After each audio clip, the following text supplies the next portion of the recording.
Good evening, and welcome to another episode of the Unstoppable Overcomers. And I'm your host, Dorothy Odell, for this evening. I want to kick this off by saying thank you so much to our sponsor of the show, Be Oily with Bonnie, for all your doTERRA oil needs. Get a hold of her at 1-810-414-0929 or go to her website, beoilywithbonnie.com today. This episode could cause trigger warnings. Just want to put that out there. We are kicking this off the month of May with mental health awareness, and I thought, what a powerful way to bring men onto the show, because men deal with issues too, and they just don't talk about it. But I am super excited to bring to the stage Drew, Mark, and Andrew Maisonville to the show. Welcome, guys. I am excited to have you here. This is going to be a powerful episode. And, a lot of men suffer in silence. Women have a tendency to talk more where men don't. And all of you I've been associated with all of you over at least the last 6 months. And it's becoming very apparent that, men need help too, as well.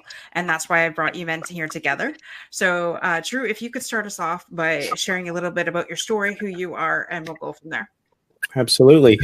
I began my professional career in healthcare for 24 years. And after I left unceremoniously here, and my life began to change. And I always start my story is saying in July of 2015, I learned from my best friend that my wife was going to leave me.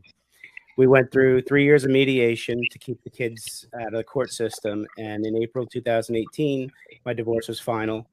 Through myself, my own 50th birthday party on October 6, 2018. A week later, or 2 weeks later, actually, I was let go from my job. I had reported a HIPAA violation, and 2 weeks later, I was let go. 10 days after that, my son had suicidal ideation.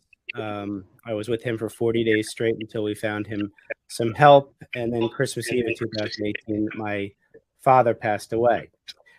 So my message really is that things happen all around us. It's inevitable. It's part of life. Our thoughts about those external circumstances really dictate our next course of action. And in 2018, like I told you, 4 major life events tested me. My divorce, for which I blame my wife. My job firing, for which I blame my boss. My son's mental wellness issues, for which I blame myself. And the death of my father, for which I blame God. Challenged me to learn more about myself. And I want to let you know that for 20 years, more than 20 years, I wasn't really living life. I was going through the motions. Did you know that 95% of our brain activity is unconscious? We are on autopilot for most of our waking hours. How many of you have ever felt like your life was on autopilot? How many of you ever suffered in silence? How many of you are sick and tired of living that way? I know I am. I learned that I forgot how to really listen to somebody. I forgot how to be my true self. I lost my authenticity.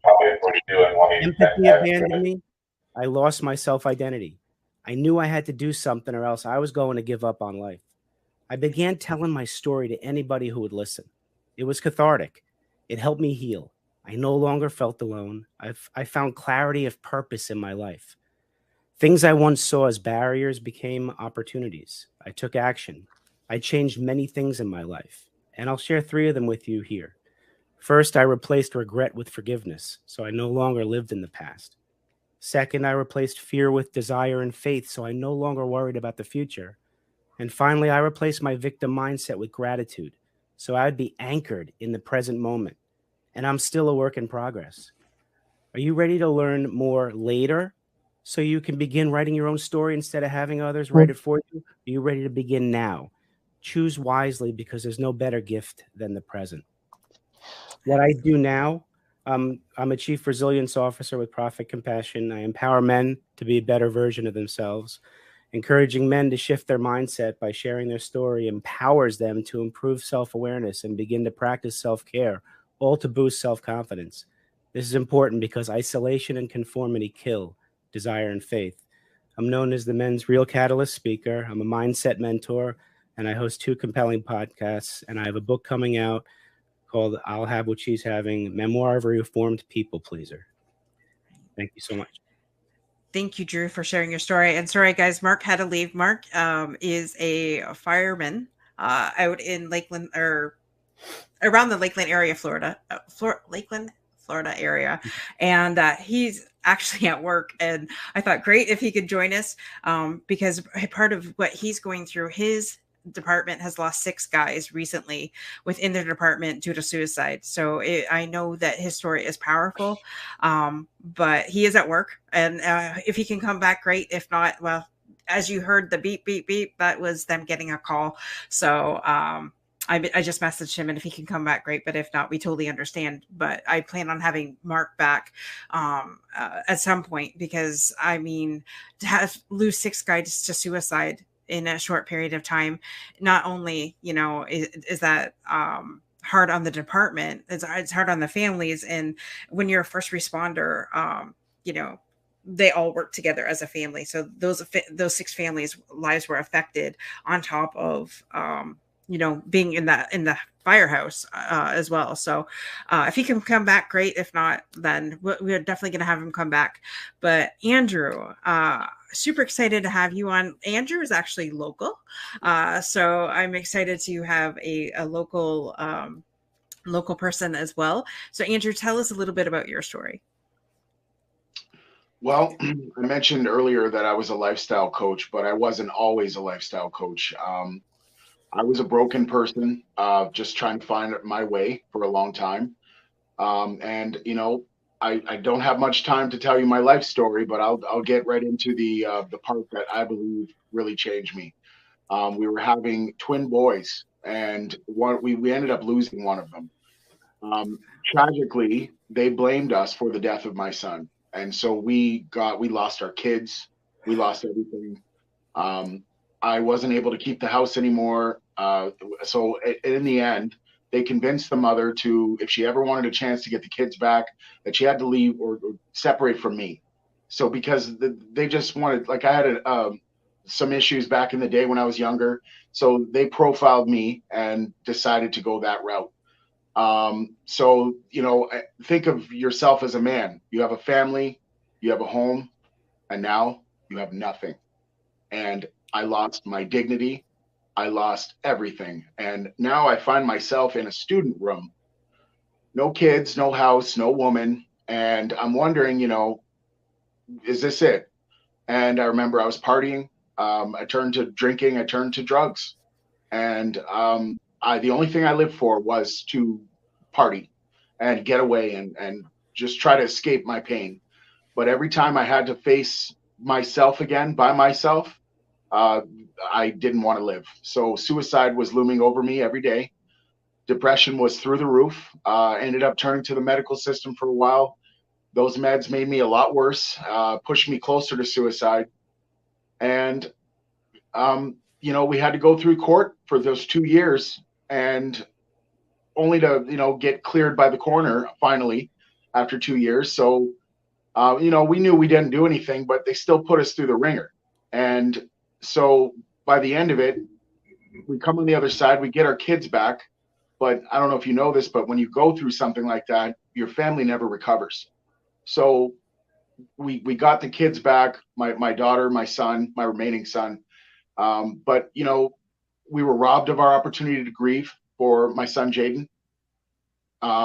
We were robbed of our opportunity to grieve for the destruction of our family.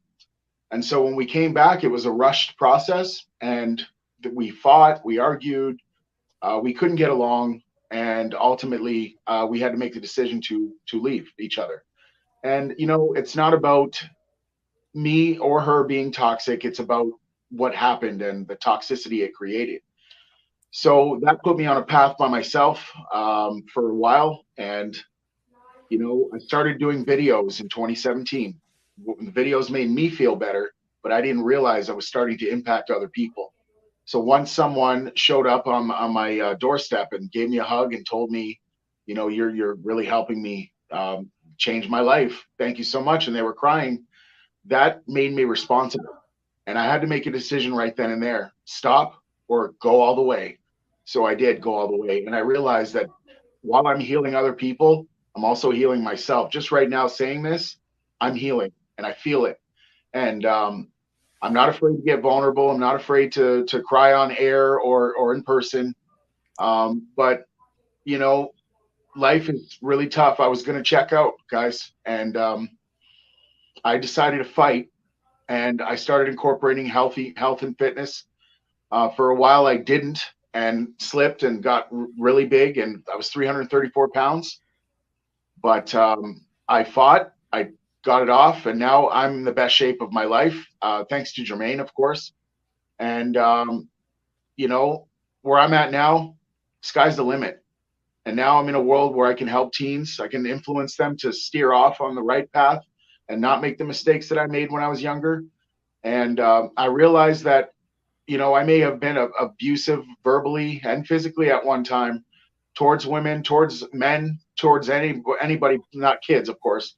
But I was really abusing myself. And I wasn't facing the voids that I had. And I led a life where I was trying to fill those voids for years. And once you lose something, you can't fill it again. So I just want to say that where I'm at now, I'm very happy and I'm very content. My peace of mind is through the roof. And, you know, I love making food for people. And I also take a piece of my life coaching and put it into the food. I leave little inspirational notes on the boxes that I give to people. Anything I do is to inspire and uplift others. So that's where I'm at now. And I'm grateful because I was ready to check out. Thank you so much, Andrew, for sharing that story. That is powerful. And guys, if you're in the Windsor area, Windsor, Ontario area, definitely you got to get the experience that Andrew offers with his chicken wings. My husband and I had them last Saturday, and when he showed up at the door, he was right. There are inspiration sayings on the packages. I still have those packages because they're reusable. So each time we go to use these packages, you know, my husband will see those messages. So thank you. And the wings are truly an experience. You might even, Drew, you might even have to come to Windsor, Ontario. I think I may have to get the experience, the complete experience. So definitely. Thank you both for being vulnerable enough to share your complete story. And that is why we're here, guys. This is why I wanted to kick this month off, Mental Health Awareness Month, with such powerful stories. And as women, I don't think we realize the just what it is that men go through, right? And yes, you know, losing, and Andrew, I'm so sorry for the loss of your son. And as a woman, you know, she handles it differently than a man would. And hearing how, you know, your side of the story, which men don't like to talk about their feelings usually, has been my experience. And I'm really wanted to bring light to this situation so that as women, we understand what it is that you guys are going through. You know, it's not to say that we know that you go through something, but you guys don't talk about it usually. And it's hard for a woman to say, okay, you know, and sometimes when you guys don't talk, we shut down because we don't know how. Like, we're fixer. Well, speaking for myself, I'm a fixer. So I want to make sure that my spouse is okay, that he's great and that everything's wonderful. And I don't know, if you don't talk about it with me, I don't know how to fix it. And I don't know, you know, what to do. So that's why we're here sharing this, so that each of us understand, coming from both sides, both of the sexes coming, you know, instead of the battle of the sexes, we're going to help. We're going to help, because I want to reverse the battle of the sexes. I want to bring us together. Right. And I heard the saying this week, and I absolutely love it. Healing is sexy, no matter if you're a man or woman. Right. And so by men being, could you imagine if the entire world was healed, what our life would be like, what our world would be like? Holy cow. And that's what, be the change. That's my message. That's what the message I've been getting is, be the change. So that's why I had you guys here. So so Drew, I'll ask you first, what is, when you were going through those things like your divorce and your dad dying and your son, attempting to kill himself. Did you feel that you had any support? I knew I did have support. I didn't feel like I did. And that's us playing with our own minds. We create our own narrative in our brain. So I at the time didn't realize my brain was a tape recorder. So any negative thought I was thinking or anything I was saying, I've learned now that our subconscious just knows us. Mm-hmm. It doesn't know the difference between us and other people. So when I'm blaming other people, my brain thought I was blaming me. And the more you say that kind of stuff, the more it anchors, the more you believe it, and you end up creating a habit. Mm-hmm. So no, I didn't think I had support. I also shunned my support system. I turned away from God because I blamed God for taking my father. Yeah. I did blame my wife for the divorce.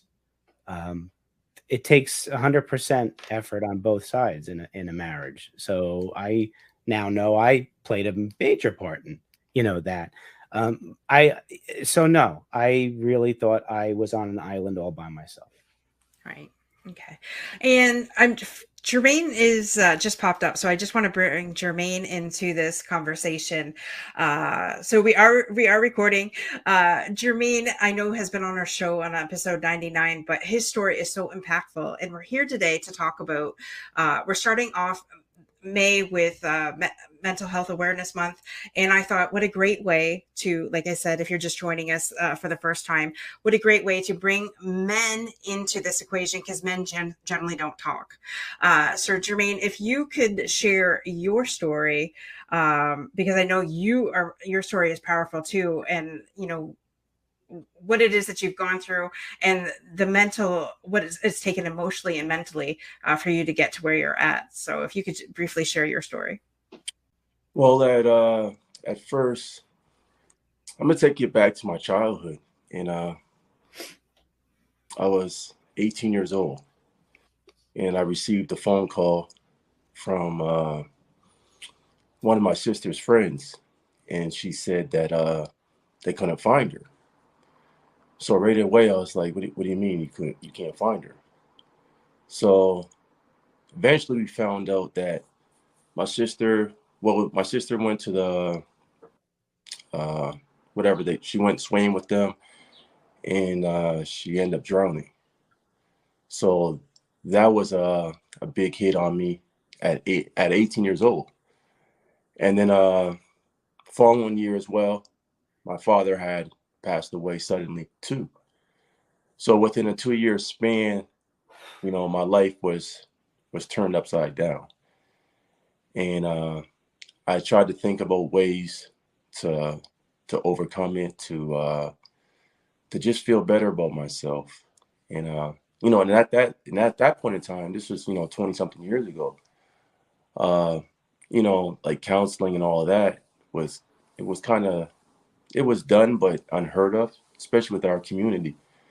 So I never really spoke to anybody about this, and it took years upon years to get through it, because at the point in time, I tried to get through it really quickly, and I tried to block it. And I tried to block it by playing sports. And because I was always in sports, which was a good outlet for me, and it kept me from doing things that was going to hurt myself, for sure. Kept me on the positive note, but it still didn't allow me to deal with, which was deeper, that I kind of suppressed. And as years went by, I got to about, so this is happening between 18 and 20. And about 12 years later, my mom got sick and she passed away. And it was Christmas. It was Christmas, and that was too unexpected. I didn't expect anything like that. My mom hasn't really been sick, and it was just something that just happened quickly. And at that point too, I still was almost still grieving from when I was 18 and 19. Like my heart didn't feel full. It felt like there still was a void. And when I would reminisce, I would get kind of emotional and stuff like that. But, you know, when I did get emotional and I did release it, it did make me feel better. So now we're taking me to now, which I was 2020, and I got diagnosed with cancer. And at that point in time, I didn't know what to do, but I knew I was going to keep fighting. I knew I made a vow to myself that I would be the most optimistic person with cancer. And I said, it doesn't matter if it's good or bad. I'll embrace it all. I'll learn from every situation. And that mindset allowed me to, like, I feel like it helped me battle with the cancer. Not battle, it kind of like, I never looked at it as like F cancer. Or I just looked at it as, what can I learn? What should I do? And as I kept going through the process, I learned more. And then people would say, man, it must suck that you got to go to the hospital all the time and be at the hospital. And I just looked at it. I said, you know what? I said, I'm getting a medical degree. So I get to spend a lot of time with doctors, specialists. I would never got that opportunity before. And I said, I've learned so much about my form of cancer from my studying. And I honestly feel like I do got a degree in that subject, because as much as I studied, you know, I have other degrees as well that I went to school for, but this one was more practical. You know, I was actually hands-on. I was the patient. And how much more am I going to be invested into the patient? So that's what I just kept doing. I kept thinking positive thoughts, kept thinking about, what is it that I need to do? Is it something internally? Is it something that I went through that created this? Is it something that's unresolved? So it made me go a little bit deeper. It made me reflect on life. It made me have these deep conversations with myself, you know, and ask myself, you know, why am I here? What's my purpose? What makes you agitated? What makes you angry? You know, almost, you know, going through every emotion that I had, and trying to deal with it. And even though at the point in time, maybe I don't want to deal with it. Maybe this is from a 20 years past. Maybe this is trauma from when I was 18 years old and now I'm 45 years old. Maybe this is trauma that I had when I was 32 years old, right? Maybe these are unresolved issues, and I just want to get to the deep root of the problem, you know? So I don't want to mask it. I don't want to cover it. So I tell people all the time now, even though that I still do treatment, I still have this cancer that is, they see it's treatable, but it's not curable. You know, and I told my doctor anyway, I said, honestly, I'm going to cure it, just to be honest. Mm-hmm. I said, I have no doubt in my mind. I don't want to focus on curing it. I want to focus on the lesson. I want to focus what I can learn from this. I can focus on, and this could be a blessing in itself. You know, I get to learn about myself. I would have never, this never would have never happened. I would have never took no time to actually learn myself, to get to know myself, to ask myself, to question myself, because we're just keep moving. You know, in life, you just keep moving fast. You know, you don't get any time to process any information. And when I was in the hospital, I got a chance to process information. I got a chance to appreciate life. I got a chance to have gratitude. You know, like just going outside in the fresh air, like I told plenty of people before, it felt great. It felt great to walk, because at one point in time, it was gone for a few weeks. I couldn't really move. Right. And all those things I started to appreciate and not take for granted. So in a way, it changed my life. Right. And it's not, I don't look at it as changed my life for bad. It changed my life for the good. Right. It made me the person that I was meant to be. And I got the opportunity to be this person earlier compared to later. Because sometimes people, when they get on their dying days, they can't do anything about it. But I still have a good chance to do a lot of things about it. And I got a lot of things that I can share with others, and to bring more awareness to cancer. And I told people, I said, I'm the ambassador of cancer in Canada. I am. They said, well, there's no such position. But I said, I'll make it one. So I'm the ambassador. And then by being an ambassador, I got to go do what I have to do to bring enlightenment to cancer and to change the narrative about cancer and to actually build something and do something a different way so we can actually be able to treat this and cure this. Absolutely. Thank you so much, Jermaine, for sharing your story and how powerful that is. And I noticed the connection between all three of you guys is that at first, it was a different mindset. You definitely went through a mindset shift from blaming to taking on ownership and really empowering yourself instead of being the victim. So that was like all the way through, and kudos for you for taking that step in each of your journeys, and realizing that it started with you. And and the reason why we're here today is because guys just really don't talk about their problems, usually, has been my experience. And that's why we wanted to each one of you has such a unique story that you're bringing to the table, and the things that you went through. Like Drew, I know Jermaine's just coming on. So Drew, went through a divorce. He went through losing his dad. His son tried to commit suicide and all of that, and got a divorce, lost his job, wrongfully. And then Andrew's story, losing his son, and then him and his wife being blamed for the death of his children until it found out that, or his child, and then finding out after years of hell that, wait a minute, no, they weren't the ones to do that. And then Jermaine, all that loss at such a young age, and then getting cancer, but thriving through it all. And the whole reason why I started this show was to give a platform for people to share their story, so that the people listening could understand, wait, I'm going through that too, and I don't give up.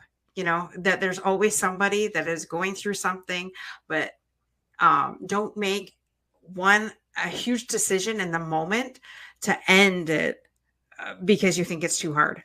And with 136 people dying by suicide per day, and it could be any one of the combinations of what you gentlemen have been talking about, that could easily have taken somebody else out.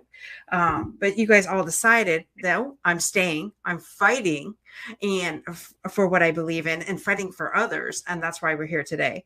And so by sharing your stories, how each one of you said it has healed you in some way, to be able to do that. And so what would you say to the man that's listening to this, or his spouse that's listening to this, that they can think, okay, well, wait a minute, if I did this or this differently, how could that have helped my spouse? So by sharing your stories, what is the one thing that you want other guys to take away from this? The guy that's like, oh, I'm too, I don't want, nobody needs to hear my story. Nobody, I don't want to talk about it. What would you say to that man right now that is hurting and in pain and suffering in silence?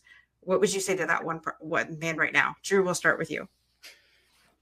First thing I would ask is, are you living life as the victim? If the answer is yes, then that's check number one. Are you living life with regret? If the answer is yes, that's check number two. Are you living life with fear of the future? If the answer is yes, that's check number three. Those three things are what I addressed. And when you put gratitude into your life for the things we're grateful for, and I'm talking about everything, things that we take for granted, I started to replace my victim mindset with gratitude, which started to anchor me in the present moment. And when you think about it, guys, when you regret something, you're regretting something in the past that occurred. You can't change that. So if you forgive yourself for anything you may have done and forgive others for the error of their ways because they know not what they do, that forgiveness started getting me away from depression, because depression is more often than not caused by regret of the past. Anchoring gratitude and forgiveness allowed me to look forward, and I began to replace my fear. Fear of the future, we can't change that either. So I replaced fear with desire and faith. First two chapters of Napoleon Hill's Think and Grow Rich. Desire, what I want to be, who I want to be, and the faith that I'm going to be that. And just you think about what you do for your brain. We talked before, your brain's a tape recorder. So imagine living as a victim, with regret and fear, and replacing that with gratitude, forgiveness, desire, and faith. It changes the recording. And that and it's something you guys can start doing right away. Love that. Andrew, what would you say to the guys that are hearing this podcast right now, to be able to, for them to start to open up? I would say to start within themselves in terms of self-love. I'm a big advocate for self-love. That's what changed my life. That's what made me look at the world I live in, which was hell. I turned it into whatever paradise I wanted it to be. So does that mean I'm living a fantasy every day? Absolutely not. It starts with self-care. It starts with my environment. That's how self-love is projected into my life. Where I live, where I spend most of my time, I make sure it's tidy. I make sure it's organized, because you don't want that to add to the stress that you have in your own personal life. You go from there, and now you got to have a purpose. And I usually try to ask myself 4 things to find a purpose. What do I love? What does the world need? What am I good at? And what could I possibly get paid for? That gives you some incentive to keep fighting. That gives you some incentive to find your passion. And by doing those things, you can avoid a whole world of, wasting your time. Time is the most valuable thing. So if you treat time preciously, I think that also helps. But, surrounding yourself with people that are like-minded, people that actually uplift you and support what you're saying and what you're doing.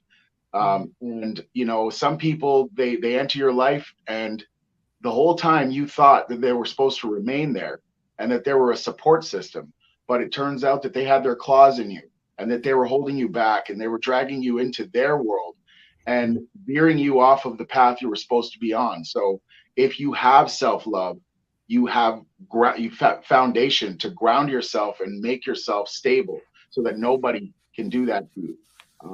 It's important to stay focused on your goals and stay focused on your world. So what I would say to men out there, voice yourself, let it out, because if you keep it in, it could lead to a whole world of uncontrollable thoughts, uncontrollable actions, and things that you'll end up regretting.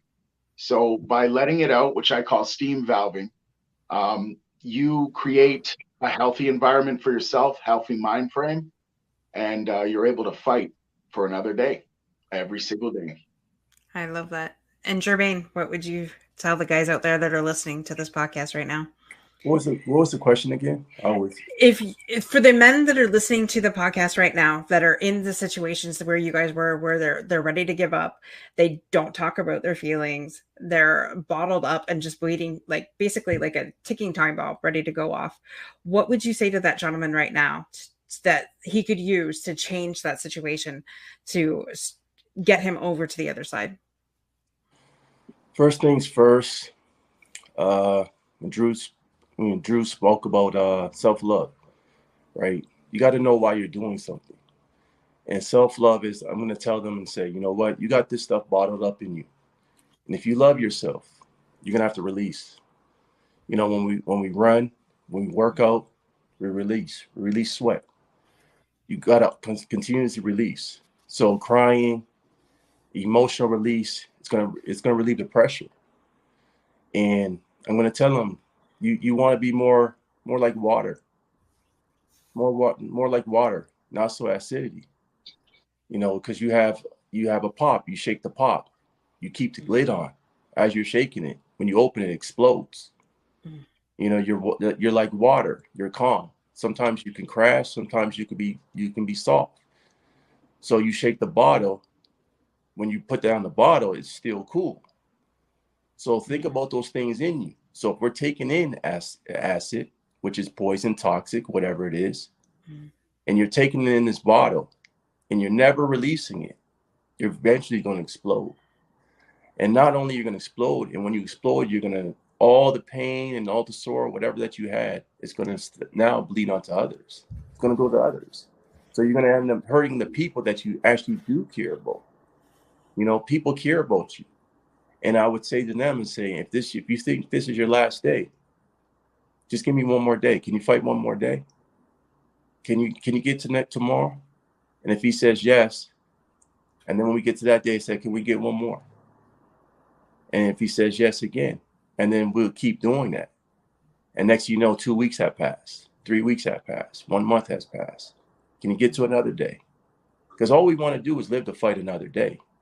Yeah. That's what they say. But that's what you have to believe. Live to fight one more day. They don't say live to fight another 10 years. Mm-hmm. Live to fight one more day, one day after the other. You know, anytime you're having the pain and you're sore, just fight one more day, man. It will start to reduce. It'll get better. Just one more. And that's what I would tell them. I said, take one more step. When you're in that dark hole and you're in that dark tunnel, it's not dark forever, man. It's not. Just keep taking another step. Keep coming closer to the light. And eventually that light's going to shine brighter. And that's you as an individual. Don't let the things that hurt you take you out because it won. Do not do that. Don't let the things that hurt you allow it to hurt others. Because if you take yourself out, you must have at least one person in your life that loves you. You do. Think about that person when you're going to do this act, and think about what they're going to feel when you do this. Yeah. And I know you don't want to hurt them, and I know you feel pain, and I know you feel it. And that's what I would tell them if I was talking to them. I know you feel it because I felt it too, and it damn hurts. But just fight one more day. That's all you have to do. Take one more step. You know, just like building a wall, it takes one brick. One brick. Just lay one good brick. Think about one good thought. And one good thought can lead to two good thoughts. And two leads to three. It's a compound effect. I don't expect you to think the whole world is great. You have 1,000 things and 999 are bad. Think about the one that's good. Focus on that one. Because then the other 999 don't even mean anything. Because your whole focus and attention is on the one that's good. And we're going to multiply that one that's good, and we're going to make it 10. And then we're going to end up making it 100. And we're going to end up making 1,000. So think about the one good thought, the one more step, and the one person that loves you. I love that. Focus on the one. If anything that anybody's gotten from this entire episode so far, it's focus on the one. And I love what you said. There's somebody that always loves you. I've shared this part and several times over, but not in this episode. But my uncle actually took his life Christmas Day 24 years ago. And for 10 years, it was a journey of anger, bitterness, being pissed off, and wanting others to pay for it. And it took, quite honestly, until I got healing myself. And the one thing that I learned out of that, I'm like, he left notes for his kids, but he didn't leave notes for his parents, and he didn't leave notes for his nieces and nephews, and he didn't leave notes for his brothers and sisters. And I thought, wow, like, why would you do that? And it's all coming here now, guys, out of this. This is the first time I've shared to this degree about this situation. And I was angry at him for a long time. And the one thing that kept me going was, I'm like, how could he do that to us? But not realizing, I realize there was obviously, like, he was mentally unstable.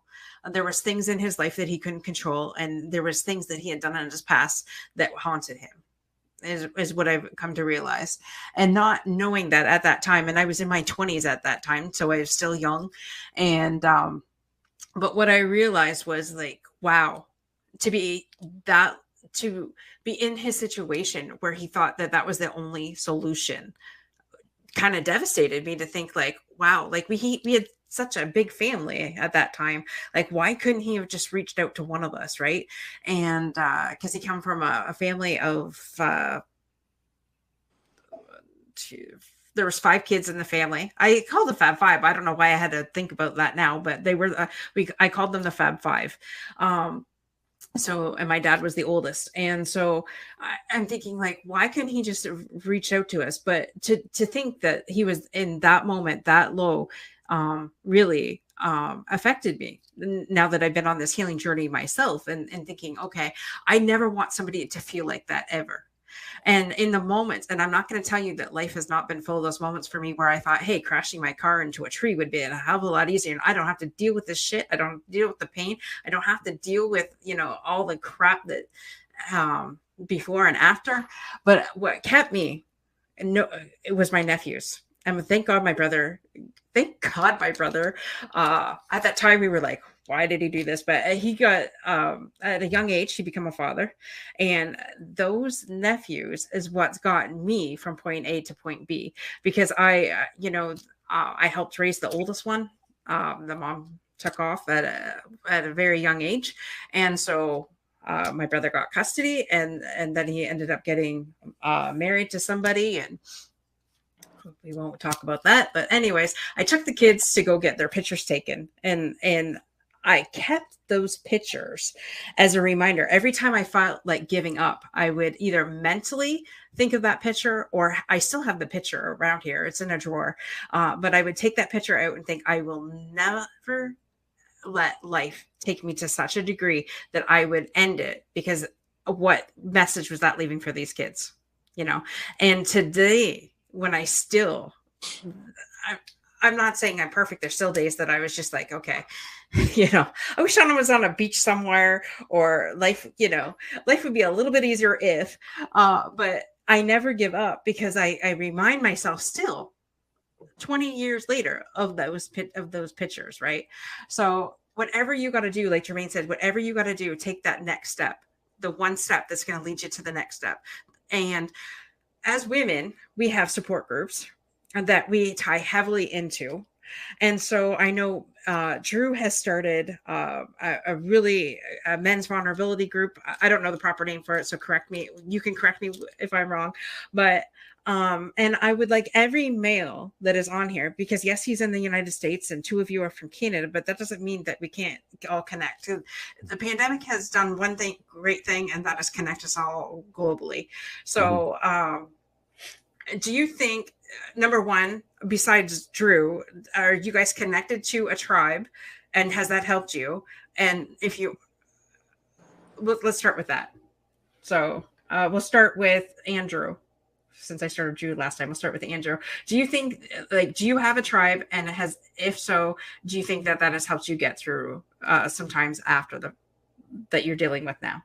When you say tribe, what exactly do you mean? Okay, so when a group of men that you can count on that help you thrive through to the next, so in my tribe, we have a tribe there's 8 women that we get together bi-monthly now, and we do not let each other give up on each other's dreams. Like, we're there, like if we could count on them, if we're going through something, we just reach out, and one of them is there to help lift that person up.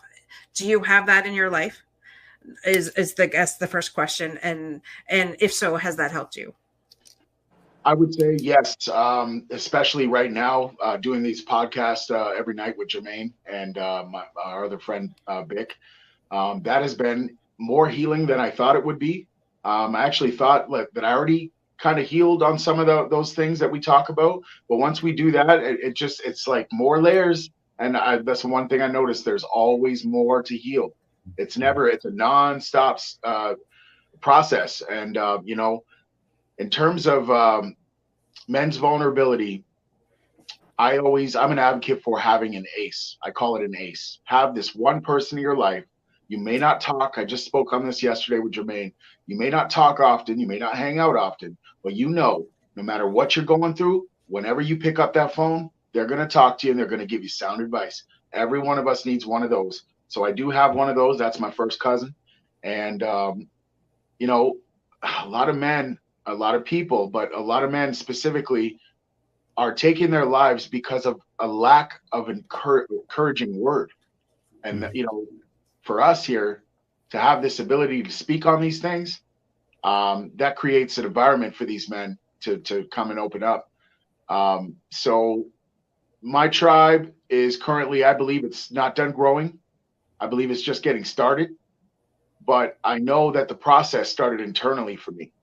I may not be the chief, if you will, of the tribe, but I started the healing in here. And now I'm out here speaking to others. And the one thing I love is there's 3 of us here, and all 3 of us can learn from each other. There was supposed to be 2 others. If they were here, we would all learn from them too. We all have a different story, different paths. And I just believe that, when people isolate themselves, that's when the problems start. And so what we're doing here is not only a healthy avenue for us, but it also shows these vulnerable men, or these men that need vulnerability, that there is another door. And so that's what I would say. Okay. And Jermaine, what about you? Yeah, I have I would say it's a tribe. I have some good friends that whenever I need to speak about anything of importance, they're going to be there. They know me for some years. They're supportive. They're going to give me sound advice. They're not going to just always agree with me, which is good. If I'm doing something that's not correct, they'll check me on what I need. And then also, yeah, I do this, me and Drew, we've been doing this Facebook Lives, and another guy. So it's been good. It's been some wounds that I thought were healed, but weren't healed. Right. And I'm going back and trying to heal them. So it's allowing me to get out a lot of things that I suppressed and bring to the surface, because healing doesn't just start with what you eat. It doesn't start with what you do. Sometimes it starts with what you listen to and what you get out. So every day I feel like I got a detox. That's my thing. Detoxification. Detoxing through sweat, detoxing through tears. And I don't mind sharing the tears now, because if you notice, every time you shed tears, you become better, feel better, because it's a release. Right. And every time you go work out and you sweat, it's a release. You feel better. So to me, that's a commonality. Right. So release, and then put something back into you that's good. Just like you would when you're working out. I sweat, I release everything, toxins within my body. I replace it with good water, good hydration. I cry, I release all those, whatever, it might be sadness, it might be happiness, it might be all these things. And I take in something good the next day. And then eventually I'm healing my body, I'm healing my heart, my emotional is becoming better, my mental is becoming better, all because I'm willing to release. And before, I was probably trying to think I was healing myself, but I never wanted to release. I didn't mind releasing through sweat, but I never wanted to release tears. Tell people, I said, it's okay to cry, it's okay to cry, but pick yourself up afterwards though and keep going. And that's what my tribe would say. It's like same thing what I would say to my tribe. Release, get out everything out of you. Your frustrations, your angers, your anxieties, whatever it is that what you're going through. But you got to get back up. you got to get back up. We can't keep crying forever. Right. You got to get Focus on the one. Yeah, you got to get back up. So let it go and let it go. Wipe up your tears, or like I would say, go back to your round. You're fighting for 3 minutes. You go back to your round. You regroup yourself, and then you come back out fight again. But you can't stay in the round. You can't stay on the stool forever, buddy. You got to get back out there and keep fighting again, at least until the end. If it's 12 rounds, let's fight 12 rounds, because we have one life, and one life can be 12 rounds, and we're going to use it. Anybody that's finished their life and they completed their life and they never gave up, everybody won. Right. Everybody won, because you didn't quit. And the only way you quit is if you take your own life. Don't quit. Finish it up. Finish what you started. Keep going. And then at the end of the day, it's a job well done. Absolutely. And Drew, do you have a tribe, or at least somebody that you could count on too? And if so, have you felt that that's been definitely like a game changer for you? Yeah, I mean, my entire youth and adulthood, I always made sure that in whatever arena I'm in, whether it's school, work, home, I had at least one mentor or a role model I can bounce something off of, and I always chose somebody who was already successful in that arena, you know. And when I formed this men supporting men collaboration tribe, I recruited 8 men across the country who have gone through hell and come through, and they're doing things for the community in all different ways. And I'll bounce stuff off of them. They're my founding members of my group. And I just utilized one the other day. My ex-wife has a boyfriend. The boyfriend reached out to me. He wanted to talk with me because he sensed some things with my son, and he wanted to talk with me. Before he said anything, he wanted to make sure he and I are on the same page. And I'm sitting here thinking, this is my ex-wife's boyfriend wanting to talk to me. The old Drew started thinking, so I called one of my 8 tribesmen, Rick, and I said, hey, listen, the old Drew's starting to creep in my head. I told him the story.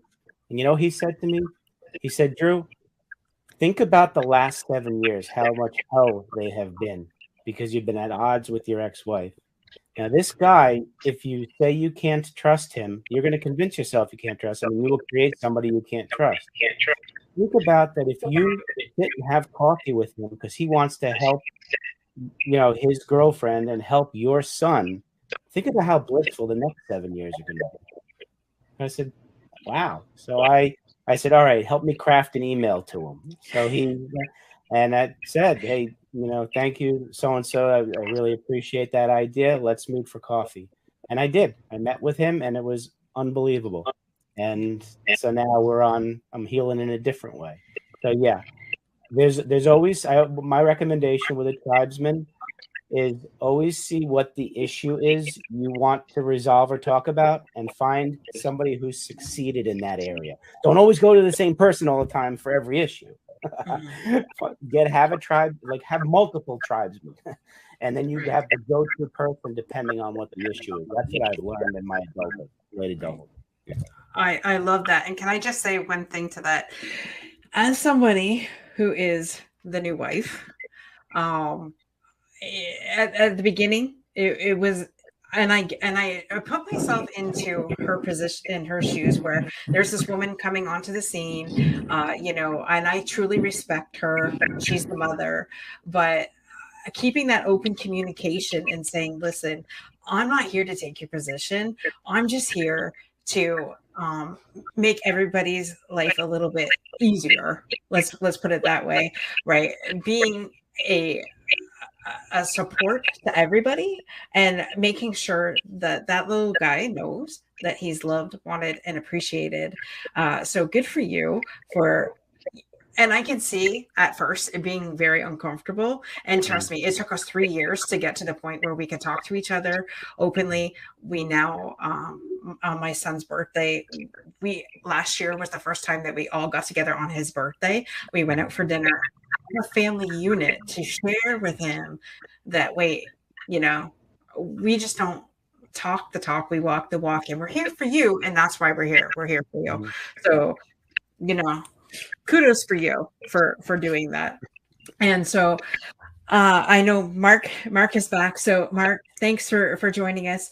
So if you could share, you know, who you are, your background, and I did, when you had to leave, I did mention to the audience that you know that you're a fireman, and that the reason why we wanted you here is because you had lost 6 people in your department to suicide in the last little bit. So that's the lead in that I had left when you left. So, but I know you're much more than that. You are an amazing guy, and I want the world to know who you are and a little bit about your story.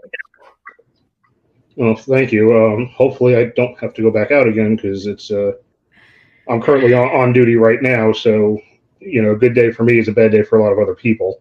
I've been a firefighter since 2006. Without going into too many war stories, have realized over the last few years what mental health and what vulnerability really means. I had an incident 2 years ago now that kind of spurred, that made me realize that I wasn't okay. It was a 3-year-old drowning, and it was right after my son's 3rd birthday. the call went. We got him back. And Dorothy, you've heard the talk I've done on it. Got him back 2 weeks later. Found out he was brain dead, and they took him off life support. Battled it for 6 months of before I found out exactly what happened and what the end was. And fortunately, found out that the family decided to donate, and 5 other children got a second chance at life because of the loss of that one. But some of that happened from it to me is I started having that feeling of feeling my hands that I felt when we were trying to revive this young child, and it came back every time that I helped. I went to go hug my son, to the point that it was painful for me to hug my son, which made me realize that I wasn't okay. And through a lot of talking, a lot of opening up, I've been able to get to a point that I don't have that feeling anymore. And then it opened my eyes even more that if I'm going through this, who else is? And encouraged me to join our peer support team with my department and to start being there for others. And the biggest thing is in our industry, and it's in the military, in law enforcement and firefighting, we have this persona of being almost larger than life, of being the tough guys, being those rocks, being that stable person, that we can handle anything. And yeah, when we put our proverbial armor on and jump on the truck, yeah, we can handle anything. But it's what happens when we get back, what happens before that call comes in, what happens after. And realizing it, that we're not taking care of ourselves because we have this stigma of being the tough guy, that guys aren't becoming vulnerable, and that leads to issues at home, issues at work. It leads to a lot of substance abuse issues, and guys not wanting to open up and talk. And I found by sharing my story and by sharing myself and opening myself up with some of the issues and things that I've dealt with, especially with our junior members of our department, it's encouraging them to open up and get more and get help and start talking now, so they don't end up into a point that I was at, and unfortunately, into a point that 6 of my brothers have been at, where they ended up taking their lives. So this is mental health has become an extremely important thing for me, because I've realized, if it happened to me, it happened to anyone, and I don't want anyone to have to go through what I went through. So I heard a little bit talking about your tribe, and I'm assuming that that's your support structure around you. Exactly. Yes. I've built, and I'd like to talk about that a little bit. I don't have just one little tribe that I deal with. I have multiple little tribes within my my big tribe of people that I go to for certain things, and people that will check me, will listen, people that understand. Because there's a lot too in this industry that people can experience secondary trauma just by me sharing my stories and getting into the details. And my wife, a lot of times, like, you share too many details when I talk to her, and she's like, yeah, you ran a car accident. Okay, cool. No big deal. And I go into the detail that it can cause that secondary trauma. So having those people that you can rely on, that understand, that can listen to you and help you through it, and just getting it out, and just being able to be real with yourself, to allow yourself to be real with others, and not be afraid of any judgment that may come. And I think that's the biggest thing, especially with men, is we're afraid that when we start sharing our personal experiences, sharing what we go through, and how we're feeling with others, that they're going to judge us. They're going to look at us as we're less than, that we're not there, that we're not the tough guy. And that's the complete opposite. As I've gone through my journey, I've met, worlds of amazing people that, by the experience, just by, first looks, by, judging the book by the cover, you wouldn't expect, that ended up being huge softies when we start talking and opening up their experiences, and, come to realize, I'm sure everyone here has seen it, and I hope everyone listening, watching this podcast, that one of the most courageous things you can do is being real with yourself and being real with others, and being able to open up. One of the bravest things you can do is to step up and say, hey, I'm not okay. And then just start reaching out for help, and the humble saying, hey, I'm not. I don't identify myself as a firefighter. That's what I do. I can't think of anything else that I would enjoy doing, love as much as what I am. But first and foremost, I'm a husband, I'm a father. Mm-hmm. And that's how I define myself. And I think, far too often, especially in that industry with first responders, they define themselves by the job that they do. And they feel they have to live up to those expectations. Right. And thank you for sharing that, Mark, because I know that working with the veteran world and first responder world the last year and a bit, it's like you're expected to put this, like you said, the cape on because you're the superhero, right? But what people don't realize is once you're done, like you still have to deal with that trauma that you just seen. Running into a burning building and rescuing somebody, that's going to leave something there, right? And if you don't deal with that, and then having a stigma of, oh, just suck it up. I hate when I hear people telling their kids just suck it up. No, why don't you just suck it up, right? Because I'm like, I won't even start on that dirt road, because sometimes that can be a little bit, that's my trigger point, working on that. But, is that something that you guys feel that you've been told your life, like, oh, just suck it up, and do you think that that's why you guys suppress things for so long, because the society is like, no, just suck it up, man up, let's go. And I hate that term, man up. I hate that, but that's another one of my trigger points. But have you guys dealt with that in your career or in your lifetimes, and whatever whether it be at home or in the workplace? We'll start with Mark. 100%. I had a junior member that I talked to recently going through a lot, and the guy's only been on 2 years on the job, and he felt that he couldn't talk about it because of the stigma around it, because everyone's gone through it already, and he felt like because he didn't have the time. And it's like, looking at him and talking to him about it, this is the time to do it.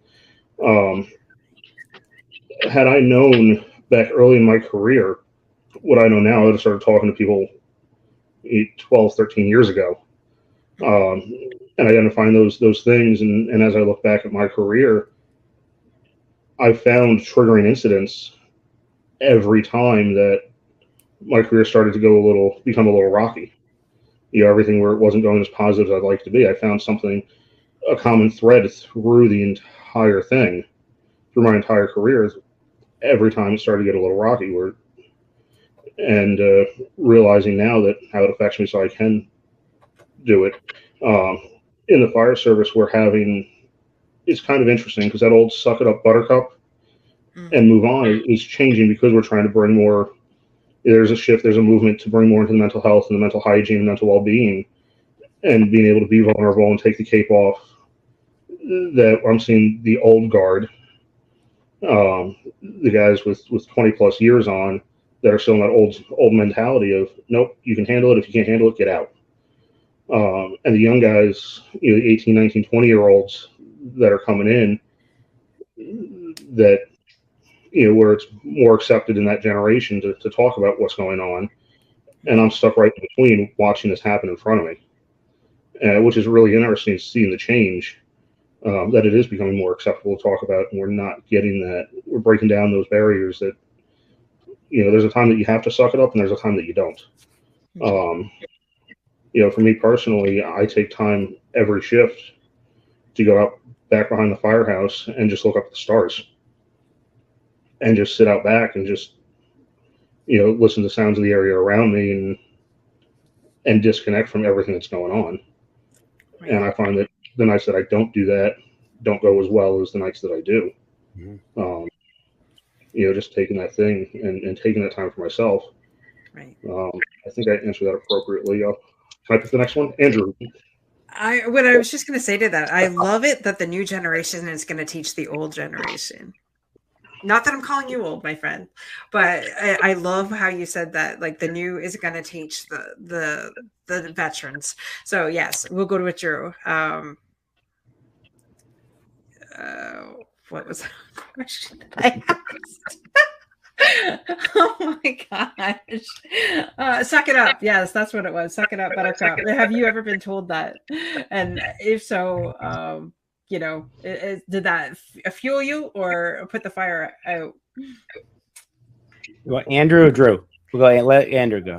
Okay, Andrew, well, let's say Andrew. Because Jermaine calls Andrew Drew, and then I get confused. So, Andrew, you go. I was actually in a class with 6 Andrews, so you can imagine how that went.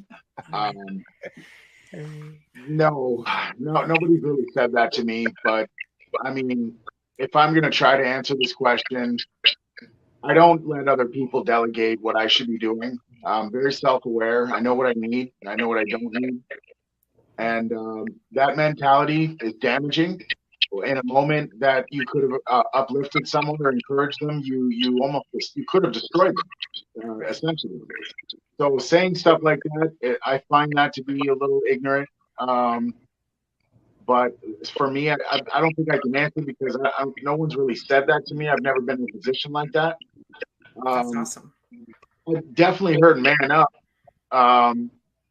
Or that, you know, sort of the same thing, I guess. But I think it also depends on the context. You know, if you're playing sport and your guys are competing against each other, that's the kind of trash talk you're going to hear. That's healthy. But in terms of when I was in a low moment, no one's ever said that to me in those times. So. Oh, that's awesome. I love that. I love that because I've heard it so many times that like I said, that is a trigger point for me. I just want to turn around and say, don't ever teach your kid that. Like, allow them to be who they are, allow them to express, because then you're just going to deal with 40-year-olds that have no idea how to be in a relationship. You know, let's heal little kids so that we don't have to heal the man or the adult or the woman too. Like, seriously. Jermaine, have you ever had that experience where you've been told to man up or suck it up buttercup? Well, not exactly, but you know, playing sports at a high level, I mean, it's competitive. So you're gonna, you know, playing sports, you don't want to show emotion. You don't want to show it at all. You don't want to show any weakness. You don't want to tell anybody what you may be suffering with. You don't want to tell someone that you're injured. You don't want to tell anybody any of these things because they're going to take advantage. And sometimes what we did on the court or on the field or whatever we did, we didn't realize that, okay, outside the court, you don't have to be like that. You know, on the court, you know, there's a place and time for everything. On the court, you want to be a killer, to be honest. That's what you want to do. You want to destroy everything. But off the court, you don't want to take that same mentality up. Because off the court, we should be uplifting and motivating, inspiring. And on the court, it's a different thing. I tell people, I said, and they sometimes they wouldn't get me because they're like, on the court, this guy must be a jerk. I said, I am on the court. I don't have any mercy on the court. I don't care. I said, but off the court, I'm totally different. Right. You know, I care about individuals off the court. I care about you as a person. I don't care if you play sports or whatnot off the court. You know, I care about you as a person, as an individual. And I just think sometimes when you play sports or you're athletic or you're male and you're supposed to have a certain image, you don't want to let somebody in to show where you're weak. You don't want them to know that you're vulnerable, and even know that we're probably all vulnerable, and we're all hiding it. And we're all probably going home and wishing that someone understood us. But guess what? Everybody's just like us as well. We forget sometimes that the other individuals are just like us. But the only reason why we don't know that they're just like us because they're hiding it as well. Right. So I think, you know, like I've had that with Suck It Up, and I don't take it personal because but it depends where we're at. Right. You know, if we're playing a sport and it's competitive, it's like, man, you got to suck it up. Come on, let's go. Right. You know, now if you're at the low point, I'm telling you to suck it up. Well, that might be the wrong advice. You know? A little bit, yeah. Yeah, I get that. So sometimes you have the right advice, but you're giving it at the wrong time. Right. You know? So someone could say, you know what, don't play the victim, but depending on what situation they're in, that's appropriate, or could it be not appropriate? Right. You know, it's great advice, and we don't want to be the victim, but just look at the circumstance of where this person's at this time that you're giving this advice. I love that you said there's a time and a place for everything, and I think it's a context. Yeah, I think the context I was trying to make was like if you know your son's crying and you just tell them to suck it up, right? I don't think that that's appropriate. I think, you know, and I'm not saying coddle him, because, you know, I think there's a fine line and a fine difference. You know, when you're on the court, I'm with you. I'm 100% competitive, so I'm going to kick your ass on the court. But when it comes to like life and teaching our the next generation, or even hearing it ourselves, just suck it up. Like you've gone to a call, like Mark said, you've seen some horrific things, and your boss is telling you to suck it up and get out there. That's wrong, in my opinion. We should be there for each other. Drew, what has your experience been through all that? Well, not necessarily the suck it up, man up stuff, but it's always been underlying. You take an example of even recently, there were 3 celebrities who were caught on camera crying, and immediately the next day on social media, there are all these memes of them crying. So that's what I mean about this underlying stuff, that social media, the worst out there, and so is mainstream media, because they basically say it without saying the words. When you mock people when they shed a tear and they happen to be on camera, shame on them. So, you know, you, Dorothy, you know that I use the term man up. I was on a podcast and the host said I'm redefining what it means to man up, because my definition of man up is to utilize both strength and empathy. And what that means is be empathic and compassionate for individuals. The strength piece is keep strength around your self-identity. And I define self-identity as self-trust, self-worth, self-love, self-confidence, those 4 things. As long as you protect your self-identity and don't allow yourself to get walked all over, that's the strength piece. That's what it is to man up. And I actually, you know, I want to throw a piece of data out there, guys, because data tells a story. 85% of physical ailments are due to unresolved internal stress. So for those men out there, letting it out, releasing it, as James says, scientifically helps you reduce potential physical ailments. It's like the body saying, hey, dude, you're not listening to me? Fine, I'll give you something physical, because we pay attention to the physical, right? So think about that piece of data. 85% of physical ailments due to unresolved internal turmoil. Wow, that's powerful right there. Yeah. I have one last question, because I know we're past the hour, and I do apologize. And if anybody has to really go, then I appreciate your time. But I just have one question, because I believe it's important. Like I said, I wanted this show to be all for the men, but I also want it to be for the women hearing this. You know, as a man that is going through a vulnerable time, that wants to talk about it, does not know the exact opening or things like that, as your spouse or as your wife, what do you want your wife to do in those situations? Like how can we be there to support you?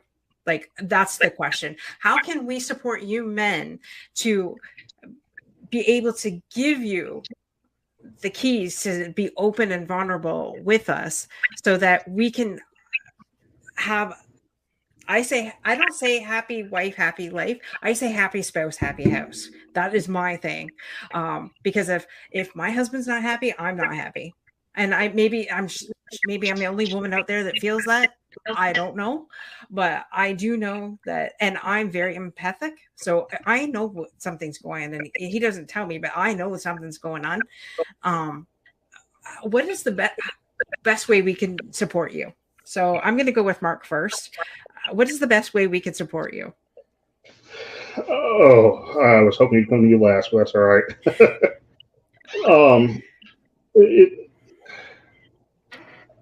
Honestly, I run into a situation because my wife has a background in mental health and mental health counseling. So for me, with her specifically, she falls into that therapist mindset. And it's like, I have to remind myself, I don't need a therapist right now, I need a wife. But what it comes down to is just being able to listen and understand, and just being there. We want to talk to somebody, and the person that we should be able to be the most vulnerable with should be our spouse or our significant other, and that should be judgment free, because we should be able to build each other up. The same thing works, if your spouse is, if my wife is going through something, and it's being able to be there and just listen. We just want to be heard, because a lot of times in the circles we run in, we're not always heard. Or it's that mentality that we don't want to open up right there because we don't want to be perceived as weak or less than. So it's just being supportive, being that ear, being that shoulder to cry on, and not trying to fix anything or give advice, just to listen. And that's, for me, that's the biggest thing. I just want someone to listen. And that's pretty much it. Just that shoulder to cry on, and that empathetic ear. Perfect. Thank you so much. So Drew, I'm going to go to you next. And I know that you guys, I know you guys have been divorced and through that, but for your future spouse or future girlfriend, what is it that you would like them to know? Well, for me, you hear people say 50%, 50%. It's 100%, 100%. First of all, in a relationship, I got to give 100%. She's got to give 100%.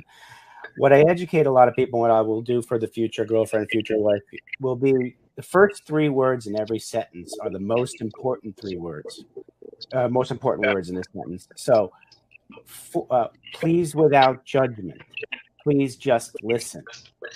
It's setting expectations. So the 100% accountability on the man to set expectations with the woman by saying, I just need you to listen. I'm just venting. Please don't judge. And I'm not looking for advice. I'm just, start it out there, because then the 100% accountability falls on the woman to respect that. What I have seen a lot is a woman may give their man permission to be vulnerable. The man will do it, and body language speaks volumes. The woman will roll eyes, shrug shoulders, or huff. That's going to get the man to shut down. So if you give permission to your man to be vulnerable, pay strong attention to your body language. You need to believe it and mean it when you say it, because what a lot of women do is shame. And Brene Brown has a great talk on shame. So I would do first 3 words in every sentence. Men, you're 100% accountable with that. And women, be 100% sure that when you give permission for your man to be vulnerable, that you mean it and you watch your body language. Thank you. Andrew, what would you say? What was the question again? I'm sorry. So to your future wife or girlfriend, what advice would you give to her so that she could support you in being open, vulnerable, and having that connection in the relationship? When it comes to human behavior, I think the best thing is sharing the person's story. So in those moments, if she notices I'm having a rough time, the best way to get me to open it up would be to share something that she can, kind of resonate with me.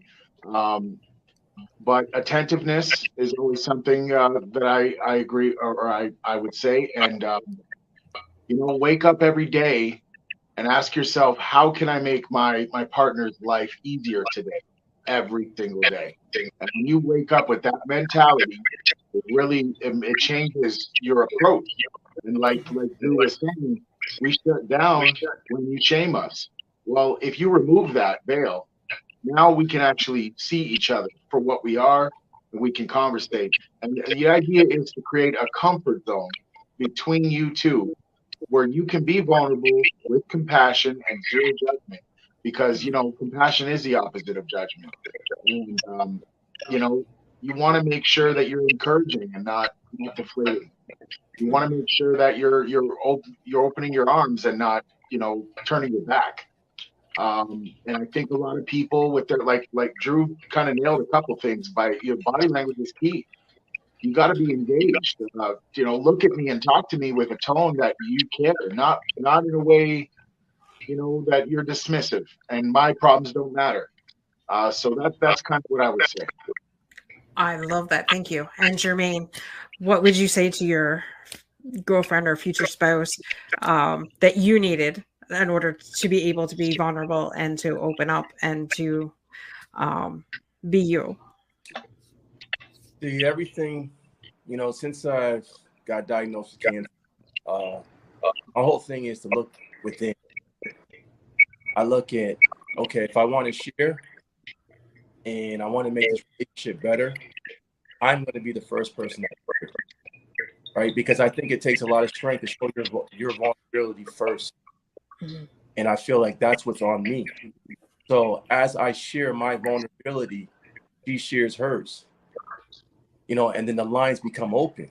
So instead of saying, what can you do for me? What could I do for myself?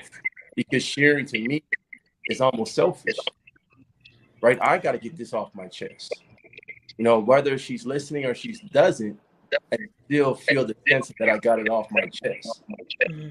Now, hopefully she will embrace that and will understand and listen, right? And that's what we're hoping. And I don't want a solution to the problem, because sometimes you just want to, you know, just like Mark said, you want to ear to listen. Yeah. And you don't want a solution. You just want to vent and get it off your chest. And then maybe say, okay, well, what do you think about this? Now, if I don't say, what do you think about it? That means I don't really want a solution. You know, I want to figure it out. I just wanted to say it out loud, and I didn't want to talk to myself. Right.